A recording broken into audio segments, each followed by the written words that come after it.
Mənim gözüm ağlamazdı, məni ağlar qoydular.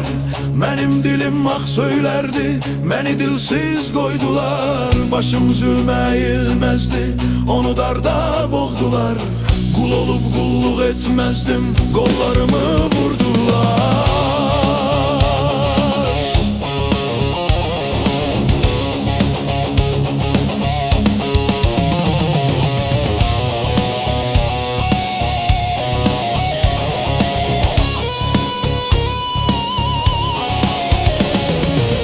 Benim belim bükülmezdi, işkenceyle büktüler. Kardeşimin kanını nahak yere töktüler.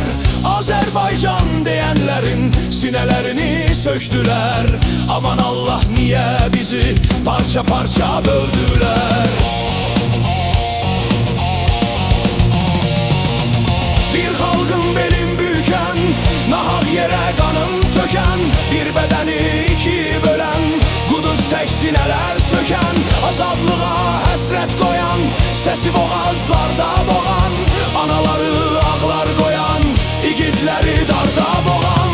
Özü ağlar qalacaq, özü darda qalacaq, Azərbaycan yurdunun alovunda yanacaq.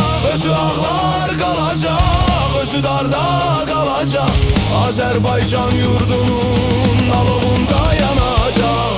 Özü ağlar qalacaq, özü ağlar qalacaq, Azərbaycan yurdunun alovunda yanacaq. Özü ağlar qalacaq, özü darda qalacaq, Azərbaycan yurdunun alovunda yanacaq.